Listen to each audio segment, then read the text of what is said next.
వెలిగించును, రోగములను తొలగించును, ఐశ్వర్యమంతయు కలిగించును.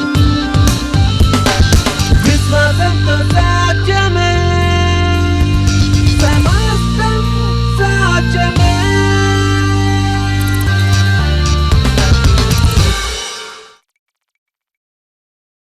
Break through అర్థం ఏంటంటే ఏదో అడ్డంకు, ఏదో గోడ, లేకపోతే పర్వతము, లేకపోతే ఆటంకం ఉంటే దాన్ని ఛేదించి దూచుకొని ముందుకెళ్ళినప్పుడు దాన్ని ఏమంటారండి?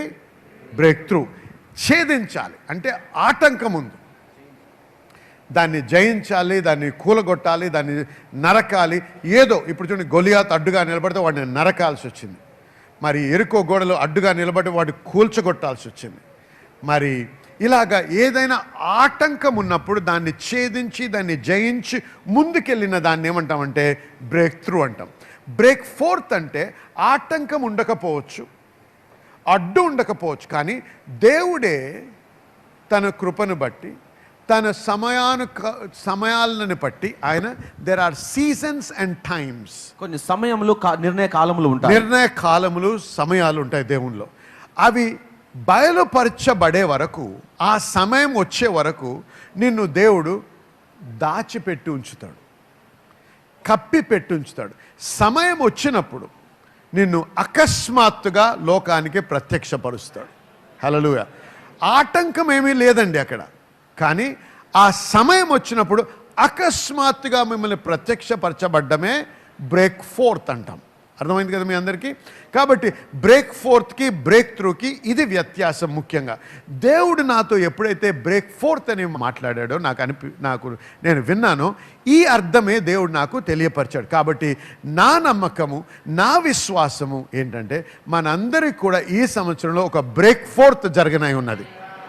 బ్రేక్ ఫోర్త్ మన జీవితంలో జరగాలంటే దేవుడు చేస్తాడు నిజమే, కానీ మన బాధ్యతలు కూడా కొన్ని ఉన్నాయి. ఎందుకు? దేవునితో మనము ఒక సంబంధంలోకి వచ్చాం.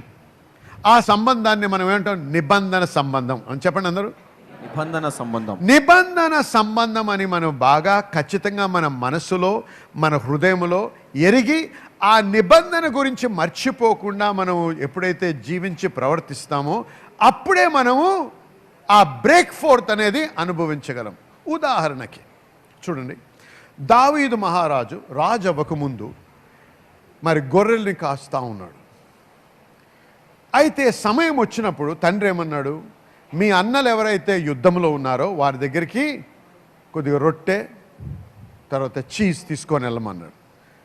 ఆయన ఏంటంటే గొర్రెల కాపరి. కానీ గొర్రెలను కాచేటప్పుడు దేవుడు కొన్ని పనులు జరిగిస్తూ ఉన్నాడు ఆయన జీవితంలో. ఆయన కీర్తనాకారుడు, అవునా? అంటే దేవుణ్ణి కనపరచడము, దేవుణ్ణి వర్షిప్, స్తుతించడము, ఆరాధించడంలో ఆయన నైపుణ్యం చెందాడు. అంతేకాకుండా మరి దేవుని స్వరము వినే స్థితికి వచ్చాడు. అంతేకాకుండా మరి తండ్రి అప్పచెప్పిన బాధ్యతలను బాధ్యత వహించి పనిచేయడం నేర్చుకున్నాడు. ఎప్పుడైతే సింహం వచ్చిందో, ఎప్పుడైతే ఎలుగుబంటి వచ్చిందో వాటి రెండింటిని కూడా చింపి, ఛేదించి, జయించి వాటిని కాపాడాడు. ఇవన్నీ కూడా దేవుడు గమనిస్తూ ఉన్నాడు. హల్లెలూయా. మనందరికి కూడా ఒక గొప్ప గమ్యము తలంచాడు దేవుడు. నమ్మిన వారు హల్లెలూయా చెప్పండి గట్టిగా. ఘనమైన గమ్యం ఉంది మీకు. కానీ ఆ ఘనమైన గమ్యంలో మీరు ప్రవేశించి దాన్ని అనుభవించాలంటే ఇప్పుడు మిమ్మల్ని దాచి ఉంచాడు దేవుడు. మీ పేరు ఇంకా ఎవరికి తెలియదు, మీ వ్యాపారం గురించి ఎవరికి తెలియదు, మీరెవరో మీకు ఎవరికి తెలియదు, మీ పేరు చెప్పినా ఎవడు గుర్తుపట్టాడు. అలాంటి బతకరు మీరు. హల్లెలూయా. సమయం వచ్చింది, అకస్మాత్తుగా మీ పేరు విన్నవారు అందరు కూడా ఒకసారి నిలబడాలి, ఆగి. హల్లెలూయా, హల్లెలూయా. మీ పేరు చెప్తే ఆయన ఎవరండి అండంగా, మీ పేరు చెప్పగానే మా దూరపు చుట్టమండి ఆయన అని చెప్పుకోవాలి. నాకు ఆయన బాగా తెలుసండి అనాలి. అని ఎవరి గురించి చెప్తారండి? బాగా పేరున్న వాళ్ళ గురించే చెప్తారా లేదా? చెడ్డవారి గురించి ఎవరైనా మాట్లాడతారా? అకస్మాత్తుగా ఆ స్థితికి వచ్చినప్పుడు అందరూ కూడా మీ యొక్క ఫేవర్ కోరతారు తప్ప మీ నుంచి నాకు తెలియదని ఎవరు మాట్లాడరు. ఆమేన్. మరి ఏ సమయంలో అయితే నిన్ను దేవుడు కనపడని స్థితిలో ఉంచాడో అది కూడా ఒక ప్రత్యేకమైన పని కొరకు ఉంచాడు. ఎందుకు? నిన్ను కడుతున్నాడు, నిన్ను నిర్మిస్తున్నాడు, నిన్ను సాధుపడుతున్నాడు, అంతేనా? సాధు చేస్తున్నాడు. ఆమె నిన్ను తయారు చేస్తున్నాడు. ఎందుకు? నీకు ఒక గొప్ప ఘనమైన గమ్యం ఉంది. ఆ గమ్యానికి చేర్చడానికి నీ పేరు ప్రఖ్యాతులు తెలియక ముందు, ఎవరు కూడా నిన్ను ఎరగని సమయంలో దేవుడు నీ మీద పనిచేస్తూ ఉన్నాడు. చేసి అకస్మాత్తుగా ఒకరోజు యుద్ధరంగానికి తెచ్చాడు. ఎవరిని? దావీదును తెచ్చి అక్కడ ఏమంటున్నారు? ఆ గొలియాతును చూసి అందరూ పారిపోతున్నారు.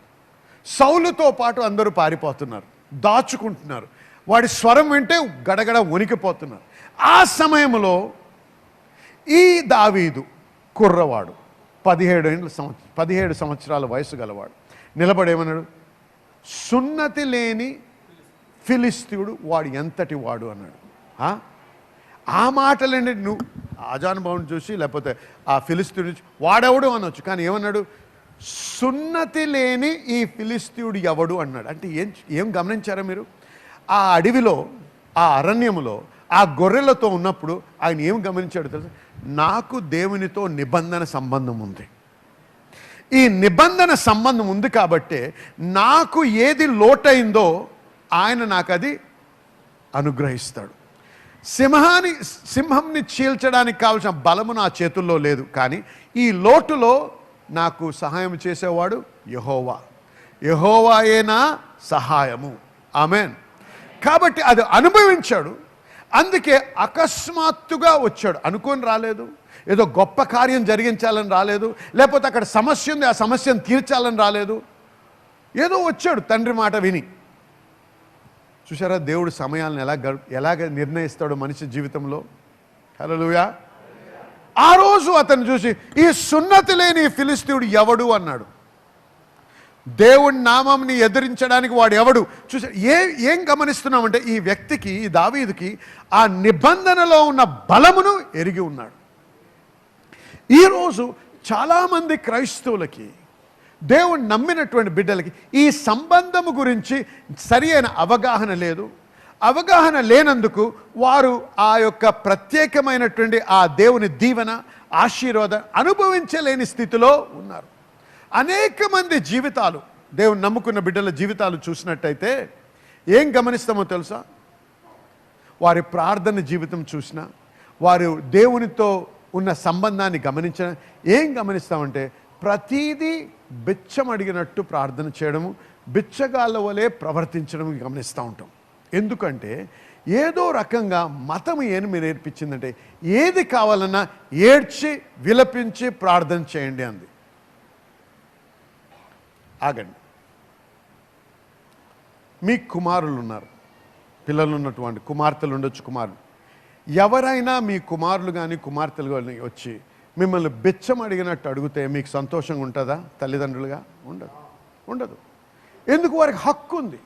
హక్కు ఉన్నంత మాత్రం గర్వముతో రమ్మని కాదు, యారగెన్స్ ఉండకూడదు, గర్వం ఉండకూడదు. కానీ నాది అనే ఆ భావముతో, ఆ అవగాహనతో వచ్చి డాడీ నాకు ఇది కావాలి అని అడుగుతారు.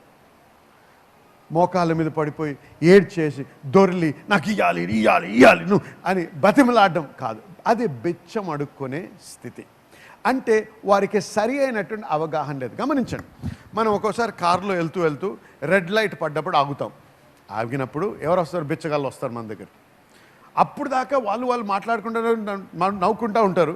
రెడ్ లైట్ పడగానే ముఖాలు మారిపోతాయి, కార్లు ఆగుతుంటాయి. గమనించారా? మారిపోయి వచ్చి తలుపు కొడతారు. ఆ విండో ఇవాళ రేపట్లో అంతా పవర్ విండోస్ కాబట్టి తలుపు కొట్టి విండోని కొట్టి ఇలాగ అడుగుతూ ఉంటారు. ఇవ్వలేదనుకోండి ఇంకా మొక్కలాగా చేస్తుంటారు, విలపించే మొక్క. కొద్దిమంది ఏడుస్తారు, కొద్దిమంది చిన్నపిల్లల్ని ఎత్తుకొని వచ్చి వారి సీసాలు కూడా ఉంటాయి, పాల సీసాలు, దాంట్లో ఏమీ లేకుండా ఉండేటట్టు చూస్తారు. ఎందుకు? ఇవన్నీ మన మనసు కరగాలని. అవునా కాదా చెప్పండి? మన మనసు కరిగన్నా ఏదన్నా వేస్తామేమో అని. చూసారు బిచ్చగాడు ఎలాగ ఆలోచిస్తాడో నేర్పిస్తున్నాను మీకు. వాడి మనసును కరిగించాలి కాబట్టి నన్ను నేను హింసించుకుంటే చూసినోడు జాలిపడి ఏదో చేస్తాడు అనే ఉద్దేశంతో వస్తాడు బిచ్చగాడు. ఎప్పుడు జాలి మీద బతికేవాడు బిచ్చగాడు. హక్కులు లేవు వాడికి, ఉన్నాయా? హక్కు లేదు, కానీ జాలి మీద ఆధారపడతాడు. ఒక్కోసారి ఆ పిల్లల్ని తెస్తారు, ఆ బాటిల్లో ఒక చుక్క పాలుండవు, ఇంకా మన మన మన గుండె పిండేయడానికి ఏం చేస్తాడు, వచ్చి మన కారు దగ్గరకు వచ్చే ముందు కొద్దిగా గిచ్చుతారు ఆ పిల్లోడిని. వాడు ఏడుస్తూ ఉంటాడు. మనం ఏమనుకున్నాం, తిండి లేదని ఏడుస్తున్నాడని మనం గమనించేవాడు గిచ్చి తెచ్చాడని. హల్లెలూయా, హల్లెలూయా. అర్థమవుతుంది మీకు నేను చెప్పేది? ఇది ఎందుకు చెప్తున్నానంటే ఇటువంటి హృదయ తలంపులో ఇటువంటి మనస్తత్వంతో దేవుడి దగ్గరికి వస్తే మనం అన్నీ పొందుతామంటే అది అపోహ.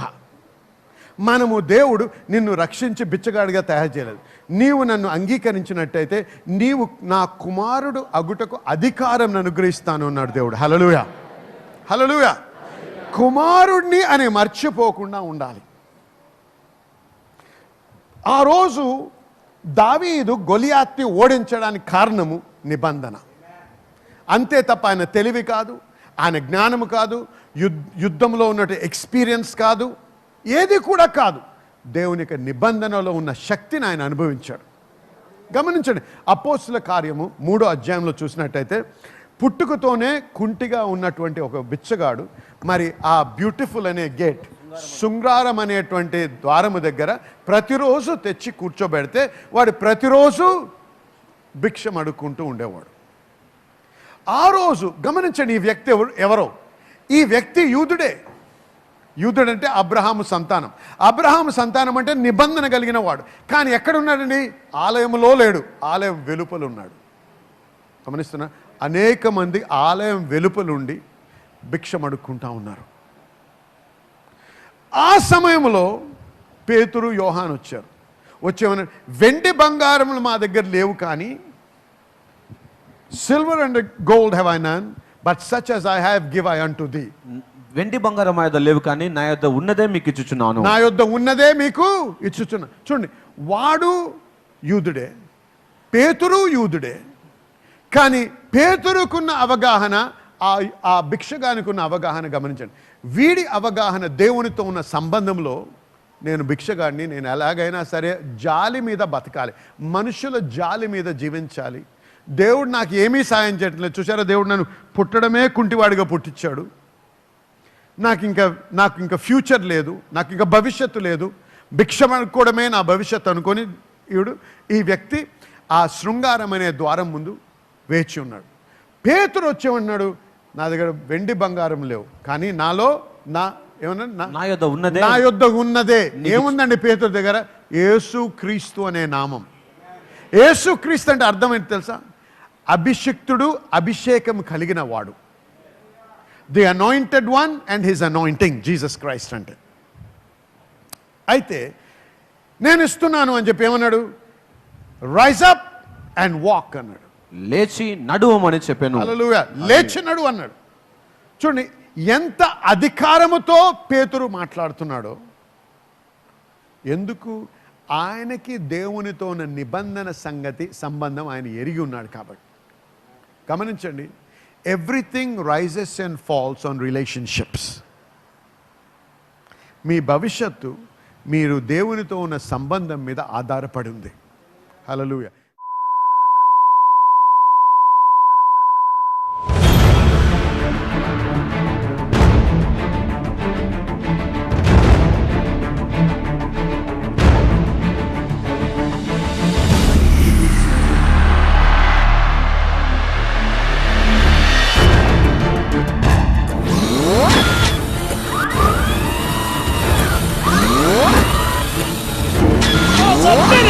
You couldn't think like that.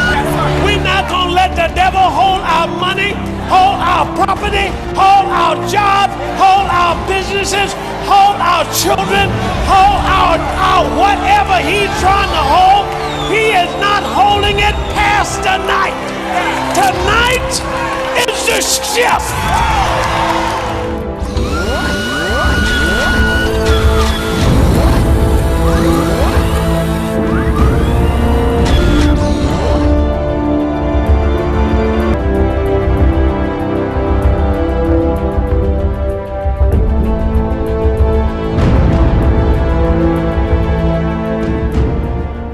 Madhu మరియు తన శ్రీమతి గారి జీవితంలో దేవుడు మరి అద్భుతమైన కార్యం చేశారు. మరి పాస్టర్ మర్లిన్ గారు ఎప్పుడైతే మరి నూతనమైనటువంటి ద్వారాలు మీ కొరకు తెరవబడుతున్నాయి, నూతనమైన అవకాశాలు మీకు మరి దేవుడు అనుగ్రహిస్తున్నాడు అనేటువంటి మాటను విడుదల చేసినప్పుడు మరి దంపతుల మాటను విశ్వాసంతో మరి పొందుకోవడం జరిగింది. మరి వారు ఉదయకాలపు ప్రార్థనలకు కూడా వారి వాళ్ళ జోన్లో జరుగుతున్నటువంటి ఉదయకాలపు ప్రార్థనలకు కూడా హాజరవుతూ ఉన్నారు. వారి విశ్వాసంలో ఎంతగానో బలపరచబడ్డారు. మరి ఆ మాటను స్వీకరించి దాని యొక్క నెరవేర్పును మన మధ్యలో సాక్ష్యం ఇస్తున్నారు. తనకి ఒక మరి ఫోన్ కాల్ రావడం జరిగింది. తనకి ఇవ్వబడినటువంటి ఆ యొక్క బిజినెస్ లో మరి 4 లక్షల వరకు అతనికి మరి లాభం వచ్చేటువంటి ఒక బిజినెస్ ని దేవుడు మరి ఇవ్వడం జరిగింది. మరి ఆ కార్యం గురించి వారు సాక్ష్యం ఇవ్వడానికి ఈ దినము మరి ఆరాధనకి వచ్చే మార్గంలో మరొక ఫోన్ కాల్ వచ్చింది. 16 లక్షల వరకు తనకి మరి లాభాన్ని తీసుకొచ్చే మరి వ్యాపారం గురించినటువంటి ప్రాజెక్ట్ అతనికి దేవుడు అనుగ్రహించడం జరిగింది. దేవునికే సమస్త మహిమ కలుగును గాక. కాబట్టి ఈ బ్రేక్ ఫోర్త్ అనేది మనం అనుభవించాలంటే మన బాధ్యతలు మనం వహించాలి. దానిలో ప్రాముఖ్యంగా మాట్లాడుతున్నాను, మన హృదయము దేవుని పట్ల శుద్ధముగా ఉండాలి. ఈ హృదయ వైఖరి మనది శుభ్రంగా ఉండాలి. దేవునికి ఆకర్షణీయంగా, దేవునికి అంగీకారంగా ఉండాలి. గమనించండి, మనం ఈ బ్రేక్ ఫోర్త్ అనుభవించాలంటే మనల్ని మనం సరి అయిన స్థితిలో స్థిరపరచుకోవాలి. దాంట్లో శాంక్టిఫికేషన్, ప్రతిష్ఠించుకోవడం, దేవునికి మన జీవితము ప్రతిష్ఠించుకోవడము చాలా ప్రాముఖ్యమైనటువంటి విషయం. మనల్ని మనం ప్రతిష్ఠించుకోకపోతే ఆయన కానీ ఆయన సన్నిధి కానీ మనము అనుభవించలేము. ప్రతిష్ఠించుకోవడం అనేది ఆప్షన్ కాదు, అంటే చాయిస్ ఇవ్వలేదు దేవుడు, అది రిక్వైర్మెంట్ అన్నాడు. Sanctification is a requirement, not an option. నాకు ఇష్టమైతే నేను ప్రతిష్ఠించుకుంటాను, లేకపోతే లేదు అనడానికి ఆస్కారం లేదు. అది ఎక్కడుందో తెలుసా? ప్రజాస్వామ్యంలో ఉంది. హల్లెలూయా. దేవుని రాజ్యము ప్రజాస్వామ్యము ద్వారా నడిపించబడదు. దాన్ని థియోక్రసీ అంటారు. అంటే దేవుడు ఏమి చెప్తే అదే సత్యం, అదే రూల్, అదే లా, అదే జియో. హల్లెలూయా. అది గవర్నమెంట్ ఆర్డర్ అన్నమాట, దేవుని రాజ్యం యొక్క గవర్నమెంట్ ఆర్డర్. అది మనం గమనించి మన జీవితాలని మనం ఎప్పుడైతే సరిదిద్దుకొని నడుస్తామో అప్పుడు మనము దీన్ని మనం అనుభవించగలం. గమనించండి, ఎప్పుడైనా సరే దేవునితో మన సంబంధం గురించి బాగా అర్థం చేసుకోవాలంటే దేవుని వాక్యం చదివినప్పుడు మనం ఏం గమనిస్తామంటే ఎప్పుడు కూడా ఈ సంబంధానికి సాదృశ్యంగా ఎప్పుడు భార్యాభర్తల జీవితాలని పోల్చి మాట్లాడుతూ ఉంటారు వాక్యంలో. పౌలు గారు రాస్తూ కూడా అదే రాశారు, పేతురు అలాగే రాశారు. కాబట్టి మనం బాగా అర్థం చేసుకోవాలి, మన సంబంధం ఎలాగ ఉండాలి దేవునితో అని అర్థం చేసుకోవాలంటే భార్యాభర్తల మధ్యలో ఎటువంటి సంబంధం ఉండాలో అది మనము దేవుని వాక్యంలో గమనించినట్టయితే దాని ప్రకారంగా మనం నా జీవితం దేవునితో ఎలాగ ఉండాలో నేను తెలుసుకోగలను. ఎందుకు? You are married to Christ అన్నాడు. నువ్వు యేసుక్రీస్తుతో వివాహం ఆడావని ఉంది వాక్యంలో. హల్లెలూయా. వివాహము అనేది ఏంటండి అంటే అర్థం ఏంటంటే నేను ఒకరికి ప్రతిష్ఠించబడ్డాను, ఒకరికే. హల్లెలూయా చెప్పండి. అనుమానంగా ఉందా ఒకరంటే? లేదు కదా. చూడండి, ఒకరికే ప్రత్యేకించబడ్డాను, ప్రతిష్ఠించబడ్డాను. ఇంక ఎవరు కూడా నా వైపు చూడొద్దు, నేను నీ వైపు చెడు చూపు చూడను. హల్లెలూయా. ఇది చాలా ప్రాముఖ్యం. దేవుడు ఏమంటాడు? ఎందుకో తెలుసా? దేవుడు అన్నాడు ఐఎమ్ అ జెలస్ గాడ్ అన్నాడు. నేను రోషం కలిగిన వాడు. నేను రోషం ఏది కూడా సహించడు దేవుడు. ఆయన వాక్యానికి ఆయన కంటే ఎక్కువ దేన్ని ప్రేమించిన ఆయన సహించడు. కాబట్టి నేను వివాహం చేసుకొని, మీరు వివాహం చేసుకొని, నువ్వే నా భార్యగా నిన్ను స్వీకరిస్తున్నానని చెప్పి తీసుకొని నువ్వు ఇంకోరి వైపు నువ్వు తల తిప్పితే నీ భార్య హర్షిస్తుందా, ప్రేమిస్తుందా? ఏమంటారు? God is jealous. అవునా? జెలస్కి అర్థం ఏంటి? అసూయ. కానీ ఇక్కడ ఈ అసూయ తప్పు కాదు. బికాజ్ నీవు ఆమెకు ప్రతిష్ఠించుకున్నావు కాబట్టి ఆమెకు అంతా హక్కు ఉంది నీ మీద. దేవుని దృష్టిలో ఈ అసూయ తప్పు కాదు. హల్లెలూయా. అర్థమైంది మీ అందరికీ నేను చెప్పేది? అంటే ఎప్పుడైనా గమనించండి, భార్య భర్తలు ఎప్పుడైతే వివాహం చేసుకున్నారో వారు ఒకరికి ఒకరు ప్రతిష్ఠించుకున్నారు. అందుకే వివాహం చేసుకునేటప్పుడు దానికి సాదృశ్యంగా మనం ఏదో ఒక సైన్ వేసుకుంటాం. నేనైతే ఒక ఉంగరం వేసుకున్నాను. ఎందుకు? ఎప్పుడు గుర్తు చేసుకోవాలి. ఒక్కోసారి you get carried away. Temptation అనేది ప్రతి వ్యక్తికి వస్తుంది. అంటే శోధన రావడం పాపము కాదు, శోధించబడ్డము పాపము కాదు. యేసయ్య కూడా శోధించబడ్డాడు. ఆమేన్. శోధన తలంపులు రావడంతో నేను పాపం చేశాను అనుకోకండి. You cannot stop a bird flying over your head, but you can stop it from building a nest. అంటే పక్షులు నీ నెత్తి మీద, నీ తల మీద ఎగరడం నువ్వు ఆపలేవు, కానీ గూడు కట్టుకోవడం ఆపగలవు. హల్లెలూయా. శోధన వచ్చినంత మాత్రాన నీవు పాపము చేసావని కాదు. నువ్వు శోధించబడ్డావేమో, ఏవో చిత్రాలు చూసావు, లేకపోతే ఒక మోడల్ షోకి వెళ్ళావు, నీకేదో ఆకర్షణీయంగా అనిపించింది. ఆకర్షణీయంగా అనిపించినప్పుడు చెయ్యిలాగా అనుకున్నప్పుడు చేతిలో రింగ్ కనపడుతుంది. ఐ యామ్ టేకెన్ అనాలి. ఏమనాలండి? నేను తీసుకోబడ్డాను. అవకాశం లేదు ఇక్కడ. ఆమేన్. ఎందుకు? ఒక్కోసారి ఈ తలంపుతో, ఈ మనసుతో ఆటలు ఆడతాడు సాతాను. హల్లెలూయా. కాబట్టి ఏం గమనిస్తున్నాము? నీవు దేవుని చేత ఆశీర్వదించబడాలంటే ప్రతిష్ఠించుకోవాలంటే పాపముతో జోక్యము చేసుకోకూడదు. దేవునికి అయిష్టమైన వాటిలో నీవు పాలు పంచుకోకూడదు. నువ్వు దాంట్లో ఏమాత్రము నీ తల దూర్చొద్దు, నువ్వు చేయి పెట్టొద్దు, నువ్వు దాంట్లో పాలి భాగస్థుడు కాకూడదు. దేవునికి అసహ్యమైన దేంట్లో కూడా. యోబు గురించి రాస్తూ ఏమన్నాడంటే, హీ లవ్స్ రైచియస్నెస్ అండ్ ఎస్చూస్ ఈవిల్. ఆయన నీతిని ప్రేమించి కీడును ద్వేషించువాడు. అంటే దేవునికి అసహ్యమైనది అంతటిని కూడా మనము అసహించుకోవాలి, ద్వేషించాలి. అంటే దానిలో మనుషులను కాదు ద్వేషించేది, అసహించుకునేది పాపమును, వారి జీవితంలో ఉన్న పాపాన్ని మనం ద్వేషిస్తాం, మనిషిని మనం ప్రేమిస్తాం. హల్లెలూయా. చూసారా, పాపుల కొరకే వచ్చానన్నాడు యేసయ్య. పాపుల్ని ద్వేషించడానికి రాలేదు యేసయ్య, పాపుల్ని ప్రేమించడానికి వచ్చాడు. కాబట్టి మనం ప్రతిష్ఠించుకోవడం అంటే నన్ను నేను ప్రత్యేకపరచుకుపడ్డాను. ఇది ఎప్పుడూ గుర్తుపెట్టుకోవాలి, మనం మర్చిపోకూడదు. అందుకే వాక్యంలో మనం నేర్చుకున్నది ఏంటంటే, శాంక్టిఫికేషన్, ప్రతిష్ఠించుకోవడము అనేది ఒక ఆప్షన్ కాదు, ఒక రిక్వైర్మెంట్. అంటే ఖచ్చితంగా దేవుడు మన నుంచి కోరేటువంటి అంశము. రెండవది, పాపమే మనల్ని దేవుని నుంచి, దేవుని సన్నిధి నుంచి దూరపరిచేది. నువ్వు దేవుని కుమారుడు అవ్వచ్చు, దేవునితో సంబంధం కలిగి ఉండొచ్చు, కానీ నువ్వు పాపం చేస్తే నువ్వు దూరస్తుడు అవుతావు. హల్లెలూయా. హల్లెలూయా. చూడు, ఒక్కోసారి చిన్నపిల్లలు మనం చెప్పింది, ఇంట్లోంచి వెళ్ళేటప్పుడు చెప్పింది, ఇది ముట్టొద్దు, అక్కడికి వెళ్ళొద్దు, ఆ చాక్లెట్లు ఆ జార్లో పెట్టినా తీసుకోవద్దు అని చెప్పి వెళ్తాం. వచ్చే లోపల వాడు తీసేసుకొని ఉంటాడు, మనకు కనపడకుండా అన్నీ తుడిచేసి రగిడిగా పడుతుంది. కానీ వచ్చి మాట్లాడేటప్పుడు తల్లి ఇలాగ ఉంటుంది. ఏం బాబు అలాగ ఉన్నావు, తలెత్తు అంటే ఎత్తినట్టయితే మళ్ళీ కిందకి, లోపల ఏదో అవుతూ ఉంది. హల్లెలూయా. అలాగే పెద్దవారు కూడా, ఆ స్త్రీ, ఆ భార్య ఏదన్నా చెడ్డ పని కానీ, చెడ్డ తలంపుతో కానీ ఏదైనా చేసినా, భర్త ఏదైనా చేసినా, ఇంటికి వచ్చినప్పుడు బాగానే వస్తాడు, మాట్లాడుతుంటాడు, కానీ తల మట్టుకు ఎత్తలేడు. పాపం ఉన్నప్పుడు కళ్ళల్లో చూడలేవు.